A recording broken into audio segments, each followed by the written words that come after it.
We want to talk right down to earth in a language that everybody here can easily understand.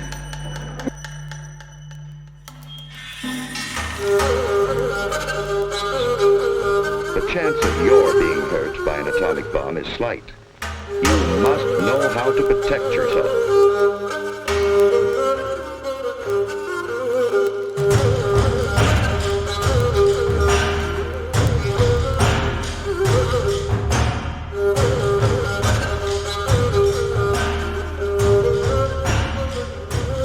Welcome. This is a short discussion on the nature of Qi, what I like to call the matrix of Qi theory. Now, in Western science, we have laws and theories. Laws describe nature, and theories describe how nature operates, or the reasons why it operates that way. I suppose is more accurate.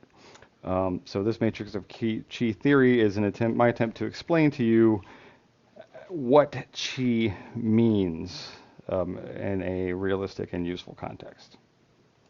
The first thing is a matrix is a noun, an environment or material in which something develops, a surrounding medium or structure. And we're going to talk more about what that means as we progress here. So the first thing is we're going to talk about the attitudes towards Chinese thought and theory. Now, on one hand, you've got just outright racism. We see this infantilization of the Chinaman, the exotic image of the Orientalist that Dr. Seuss incorporated into his work. And that tends to come off as just sort of a blanket dismissal of any concept which seems a bit unfamiliar to our way of thinking, our paradigms. The other would be, the wrong way here. Fetishism. There's my boy there, Kendrick Lamar. Love him to death, but Kung Fu Kenny. All right, that's a bit much, right? To take on that sort of persona. It works, I guess, artistically, but when we see this in scholarship and in martial arts, it tends to be just a sort of complete credulousness and a willingness to accept anything that a Chinese-ish person or someone with a claim towards that tells them about something without much thought about how it integrates into a whole, which, in certain respects, that's a bit of a Chinese attitude itself that, growing up, a traditional student would not be asking questions like we would ask questions in the United States. They would just accept what they were told, and because that's just the truth of it. They would trust their authorities implicitly, and not dare to question it for fear of being cut off from the teaching, or whatever. So the correct mindset, I think, to take of this is to be objective. Strive for objectivity, which means boring analysis, pouring through cross translations of texts and getting in stupid arguments online with people who I don't even want to get into all that. So in any case, it's objectivity. It's very tedious work to really go through it, but it's you embrace the suck, right? The reward is on the other side of the pain, as we say in Kung Fu. So progress has no room for ego. Anyone who is familiar with my online antics knows I have no trouble looking like an idiot, because I believe that if you want to improve, you have to be content to be thought foolish and stupid. If you never are without an answer, that means you have nothing to learn. And if you have nothing to learn, then what is the point of you? Particularly if you have nothing to teach either. It seemed to me if you have nothing to teach, then you have more to learn, but whatever. We won't get into that. But, it's not about looking good. It's about finding out more about how Tai Chi works and how the human body works and the psychology of the human mind works, and how to apply that information in my own development and in my own interactions with others in the world, whether they be online, in person, violent, whatever, what have you. Easier said than done. We talk about emptying our cup. I've decided to just do away with it. Do like my man Diogenes the dog here. we talk about emptying the cups. We have room to fill things in, take new information in. And I just, I like what he said here. He threw his cup away when he saw a child drinking from his hands at the trough. I can't even carry a cup. I just got my hand. So I try to take what my teachers give me and what my training partners give me in my hands and try to just drink from that directly and incorporate that into my overall Gong Fu, I suppose. All right. So what is Qi? Well, let's take a second to talk about that.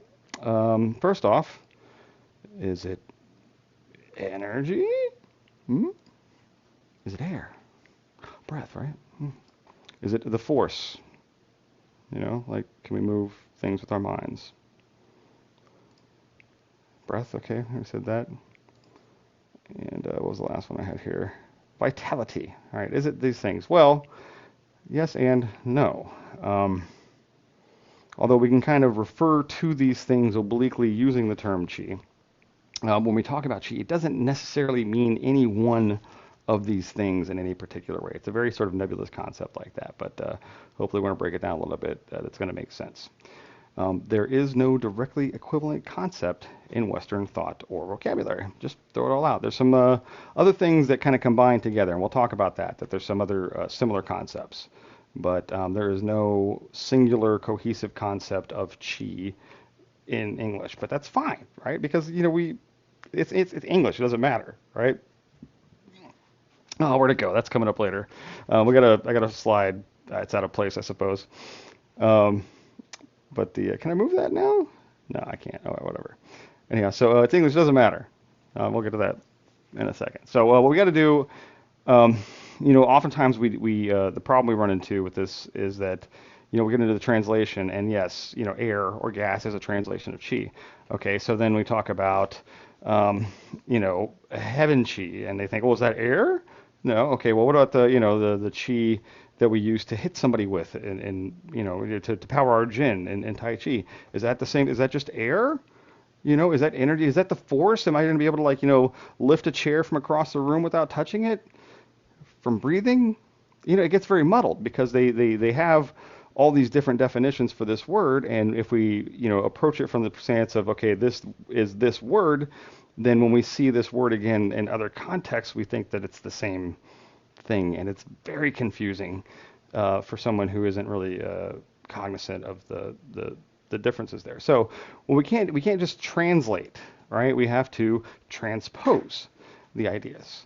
And so transpose is to transfer to a different place or context. Now, where we see this mostly is in music, where you have music written in a particular key or pitch that then can be mathematically translated or transposed into another pitch. So you know how to play it with different instruments, different pitches, and just music, right? I think about martial arts in terms of music a lot, actually. So those metaphors seem to make a lot of sense to me in that regards. Translation, on the other hand, is to express the sense of a word. Now, a word is not a concept, right? We use words to describe concepts, but the word itself is not the concept, and that's where people get confused, because they think because they have a word and they have some understanding of a word that they then understand all the conceptual framework that word can be applied in, and that is sadly not the case. It's a lot more complicated than that. As we can see here, this translated instruction, warm reminder, be sure to install LED lights in a professional. Please make sure the installation distance between bulbs and the eyes. Right? All those words are, I'm sure, correct, but they don't make any damn sense. Why? Because a word without context is like a bolt without a hole. There's no place for it to fasten. Right? Can't do anything. A word in the wrong context is like a bolt in the wrong hole. It doesn't fit, right? If it does even go in the space, it might be loose. Maybe it's too tight. A well-tensioned machine, a high-performance machine, doesn't have a lot of tolerance for variance in tensions and gaps in that nature. So, depending upon the precision of your equipment, that can make a huge difference. So this is why we don't want to translate. What we want to do is, if we were using this bolt, we'd have a new piece of metal and drill a hole that bolt would fit, and then we could fasten that to whatever it is we're trying to fasten it to. And so that's sort of the idea with this presentation, is to drill some holes that this concept can fit into, help construct a framework that lets you understand what it means when someone starts talking about qi. So first thing we're going to talk about is the yin and yang of existence in the Chinese cosmology, which of course, the Taiji too, right? So, again, if you haven't heard this before, we'll get into this later, the name Taijiquan, however you want to say it. We're English, I'm not saying it right anyhow, right? But the meaning of Tai Chi Tuan, great polarity, this is the Tai Chi 2, or great polarity diagram. I happen to think it is the best martial art, so it is the grand ultimate fist, but, that's not what the name means, per se. This is perhaps, the grand ultimate concept in Chinese philosophy, though. This, not necessarily duality, but, I don't know, yin and yang. So in this case, the yin and yang of existence, existence is divided into two basic planes. Okay, we've got the yin, the xing, the physical form. This is, if you're familiar with the martial art Jingyi Chuan, right? Jingyi Chuan, form and mind fist. This is form, right? The other side is, I made a little bit slow, the yang side, right? Vital energy, or qi. So anything that we can see and touch is Jing, the matter, the physical world. Anything that we can't see and touch is Qi. So by definition, it's immeasurable, right? It's just one of those kinds of concepts. Now, this seems kind of like, okay, well, if we can't measure it, can't see whatever, well, we can in a sense, because this vital energy, it's not just one homogeneous energy. It's something that we see various aspects of in various things, and that's what we'll talk about next. But when we talk about this, does qi exist? Yes. Qi is everything that isn't Jing. All right, there you go. Boom. I believe in qi. So qi, the character, depicts steam rising from a pot of cooking rice. Right. See this guy here? This is the rice. This is the steam. The dictionary definition: air, gas, steam, vapor, spirit, smell, weather. To make angry, to annoy, to get angry, vital energy. And this kind of speaks to like all the different ways that qi can be used. Now we talk about the weather is like sky qi, what they call it. Like, what's the sky qi? It's the weather, right? Talk about my emotions. If I'm sad, I have sad qi. If I'm happy, I have happy qi, right? Talk about poetry, the way that a poem flows, the way that it presents the images, constructs the images, and flows from one state to the next is said to be the qi of the poem. The stroke of a calligraphy brush, the way that interacts with the human mind and experience, the beauty and the information that it conveys is also a kind of qi. So qi is not just this sort of like one thing. The qi is, in a lot of ways, something that exists between the human and the substance in many ways. And as far as for when it becomes important, well, that's really the next section of this slide. Oh, now this is the joke that I had earlier. We talk about language. What was that? What is qi? Okay, there's no directly transmissible. No direct concept in English. Anyhow, why? But it doesn't matter, because we can just grab it. We can just use qi.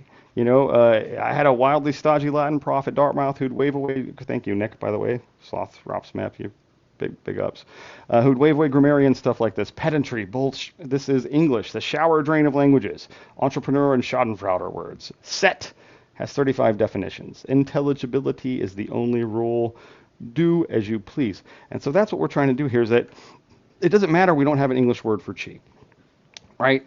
If we can develop an understanding for what qi is that we can use in our practice in a practical way, right? Not just like, oh, the qi, let's raise the qi. No, but a practical way. Okay, what is this? A physical thing that we can actually experience and interact with, not just spacey new age talk about, vapid ideas that don't actually have any applicability in the real world.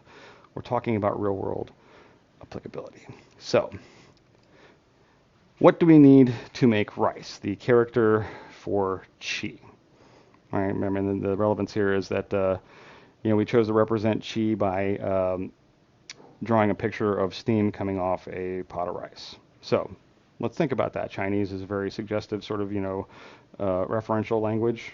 The characters themselves build on each other. You'll have compound characters where like man, house, whatever. I mean, I'm not really an expert on it. I just kind of have a basic idea for how these things work, and we'll see that a little bit here in this this next section. But what do we need to make that rice? To make that rice steam? Okay, well, to make that rice steam, the first thing we need is earth. Why do we need earth? Well, we need some place to stand, right? We need some place to set this whole little operation up. We can't really do this out on a tree branch. I mean, maybe a big enough tree branch or whatever. We can't just do it out in the middle of the air. We need some place to set the fire up and set up the pot. So we need earth. We need something stable to base all this on. Once we've got that established, what else do we need? We need wood. Why? We need wood to make a fire. Pretty straightforward, right? So we've got wood, then we can light the wood on fire, and boom, we've got fire. Oh, okay, but what we're going to do with the fire, we have to heat up a pot. And in this pot, we're going to put some water. And in the water, we're going to put rice. And with this all arranged in such a fashion, we're going to get steam coming off the top. Qi. All right, so to make rice, we need earth, we need wood, we need fire, we need cooking pot, water, and rice. Now, an interesting thing here when I was talking about the characters, right? You notice that rice, this character for rice, has got this sort of plus sign, a little legs, and then a little coming off the top here. Well, look at, wood. Basically the same thing, a little plus sign, legs coming off. Oh, neat, right? So maybe rice is a kind of wood. Makes sense. They both grow. They're both green things, right? They both have that sort of like life energy in them. So we'll get to that in a second. So the matrix of qi. Everything has a vital or essential energy, or qi, that influences and is influenced by the essential energy of everything else around it. We've got, in this case, the earth is influencing the wood and fire, which is influencing the pot and the water and the rice. Right? We see this again. Do we or do we not believe in this?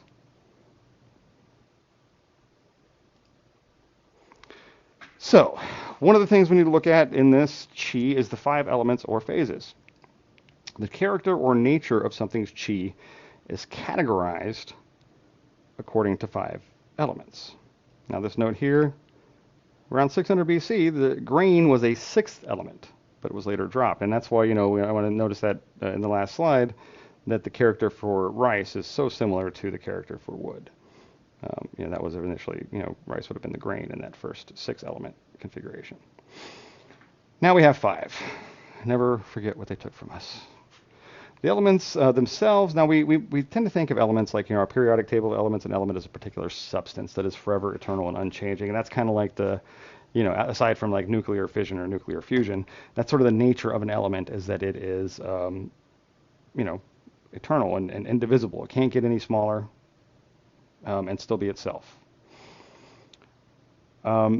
These are different. They're phases or states of qi, kind of like we've got in Western science or in physical science, we've got the states of matter. You've got your liquid, solid, gas, plasma. I don't know if there's something else on the other side of that. I don't think there might be, but whatever.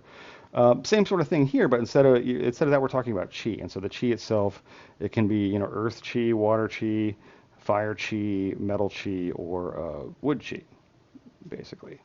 And those 5 types of qi, well, if we combine them, earth, wood, fire, metal, and water, again, we get qi, right? So these 5 things together, I don't know if you remember the movie The Fifth Element, right? And in this, we were talking about like more Western Hermeticism and alchemy, and is it what that was based on? And they had the 4 elements, and when we had all 4 of those elements together, they had the 5th one, which was life, right? So here we've kind of got that. I got the water, metal, wood, fire, and earth, and then wood is sort of the life, in these metals, right? The others kind of have different connotations with them because it's not just about the chi. They have symbolic importance across all manner of thought in the Chinese society. So it's the more you study this, the more you understand about how these various systems are designed to operate because they're built to operate according to this paradigm, right? Makes sense. Whether or not you believe in the paradigm or not. So in order to make chi, we have to have these different things. Now, when we talk about, so when we talk about these things as physical substances, I'm sorry, let's go back to this a second. So the vital energy, gas in this case, this 6th substance of the 5th, this then chi that we create by combining all these together, this type of chi is like that life energy chi. Now the thing is that inside of each thing, there exists a combination of these kinds of chi. And so if we have something that, let's say it's supposed to be more wood chi, right? We might need to do something to decrease the metal chi, because the metal is insulting wood in their medicine makeup or whatever, or same sort of like in the feng shui of the situation. I don't know. I don't know like all the ins and outs of all of that because basically every discipline has its own like set of rules for understanding what these means within those rules, and then within each of those disciplines there's sub specialties and lineages, and it's just a framework for understanding things. It's not like the rules of the universe, although there's a lot of overlap between practitioners, obviously, because they're working with the same basic idea. But like any sort of occult system, it's all down to how the individual psychology and individual biology processes and makes sense of this information. And this, that might be getting more into like Western magic and Hermeticism. But when it comes down to it, when you go from being a student just learning the basics to an adept, developing your own practice, your own understanding of these things has to be involved, or you're just, flying blind and just doing random things superstitiously. So, anyhow, what I call this then is the breath or fire of life, and that's when we talk about our human chi. Our human chi is primarily, we're talking about ATP and O2, and they oxidize. Oxidation is, fire is rapid oxidation, rust is slow oxidation. So this oxidation of ATP I refer to as the fire of life. We can also, in this sense, if we're talking about chi being what supports the whole of physical existence, then it is the fire of existence. There we go. So each of these elements relate to and influence each other in 4 ways within the matrix of chi, and these are called the 4 cycles. First one is the generating cycle. Now the generating cycle, if let's say we start with wood. Now if we stick a match to the wood, that will create fire. Now as the fire burns the wood, it's going to make earth, or ash, right? Oh, hey. Now buried within the earth, there is ore that we can refine into metal, precious metal, or jinn. If we have a piece of metal laying out overnight and the early morning sun comes up, we might find that it is collected water or generated water. And so if we water patches of earth, it will produce wood. And so we have this cycle of productive relationships. Each one supports the other. Now, the exact inverse of this generating cycle is called the weakening cycle. Now, in this case, let's say the fire isn't strong enough to consume the wood, but it might just char it, or just eat out a bit of it. Maybe it's just like an ember that kind of like slowly it eats away at it, The wood, I mean, I don't know how wood weakens water. I'm not quite sure about that one. Water can weaken metal, can rust it, right? Metal you can be used to chop up wood. And again, I'm not 100% in all the relationships of these, yeah, but wood, dirt can be used to put out a fire. Um,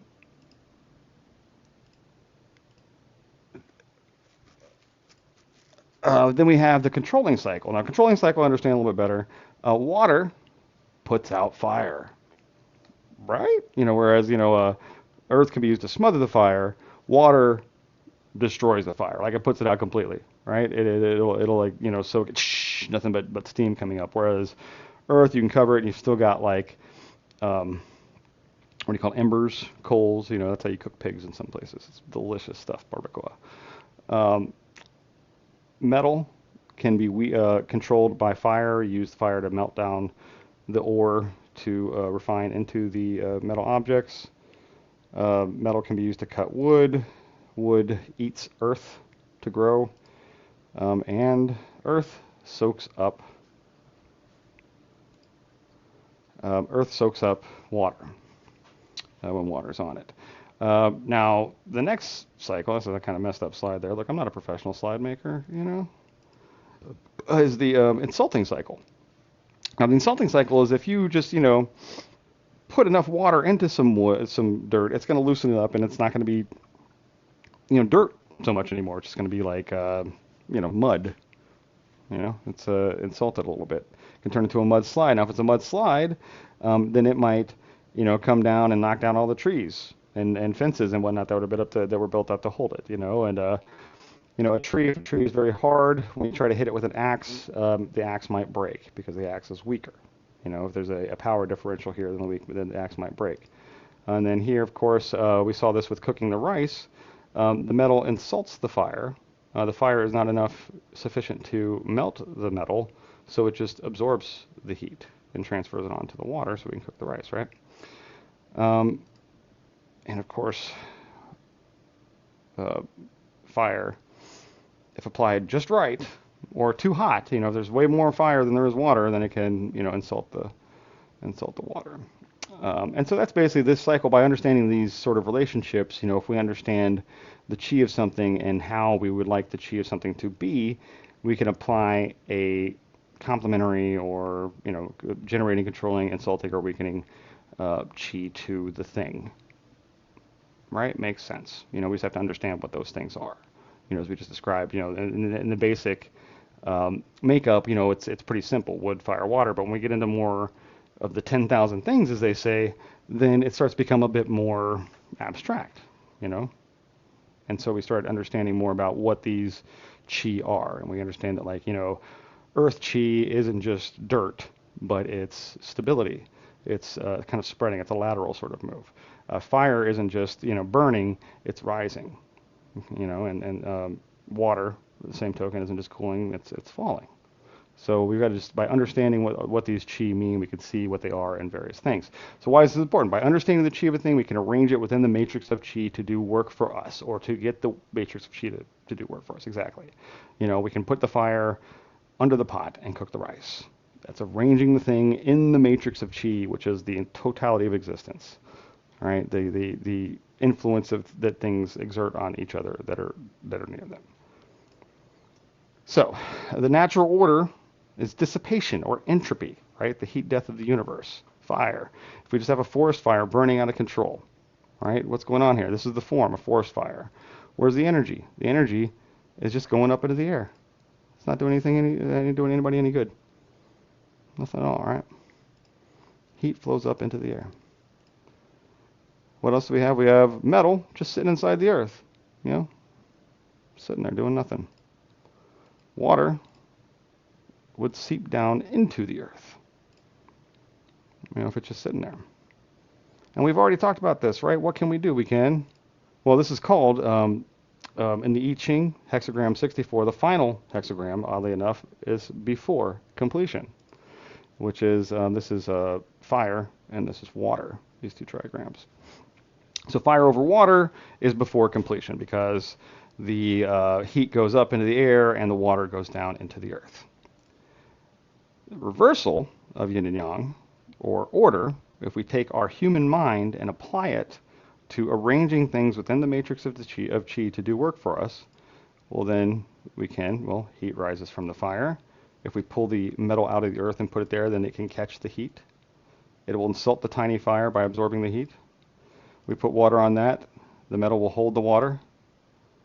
The heat will transfer into the water. I gotta work on these slideshows, man. It's just trying to get it through the way I want. So when the heat transfers into the water, steam will rise from the water, and this is what's called after completion in the I Ching, or hexagram 63, fire under water. When yin and yang are reversed, chi is transformed. It's changed. Instead of heating the sky and soaking the ground, we can cook rice, power an engine, heat a building. Do we believe in this? I believe it. It's pretty easily demonstrable, isn't it? So, what is the point of all of this talk? The matrix of chi concept provides a single cohesive framework applicable across many different aspects, of traditional Chinese thought and theory. And why do we need to know this? Because striving for a greater understanding of what these words and concepts mean can help us better understand and apply the wisdom of the systems that our forebears worked so hard to develop and pass down. And that's the point. Thank you for watching. I hope you got something out of it. If nothing but something to argue with, feel free to go ahead and pop on the channel and argue. Hit me up on Facebook, Atomic Taijiquan, the group Atomic Tai Chi on Facebook, AtomicTaichi.com. I'm everywhere, trying to get in your face so I can get in your wallet. Thank you, goodbye. Hit like and subscribe if you haven't already, and I look forward to making more great content for you.